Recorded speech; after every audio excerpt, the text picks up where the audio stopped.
I've been saved more than I've been unsaved. More of my life has been in the kingdom than out of the kingdom. And you know what I learned in church?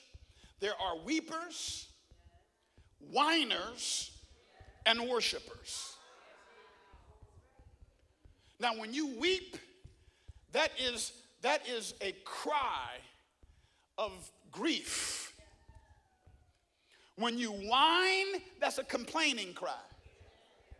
And I read in my Bible, there is no term for whiners. There's nothing in there.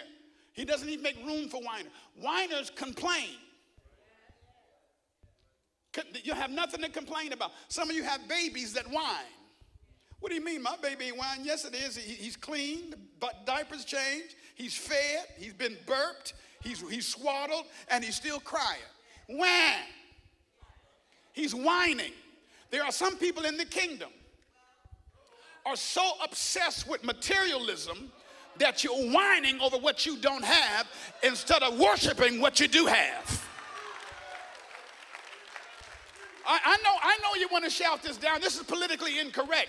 But let me tell you something. A whole lot of us have enough. We have enough stuff to give God glory over. But the real question is, do you have enough Him? Because your whining is louder than your worshiping.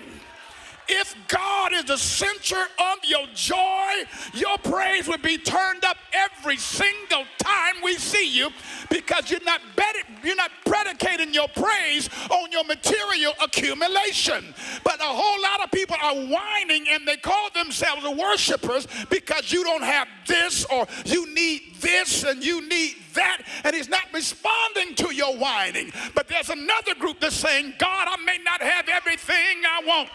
I may not have everything I need, but I'm not going to mess up my worship and cry over what I don't have.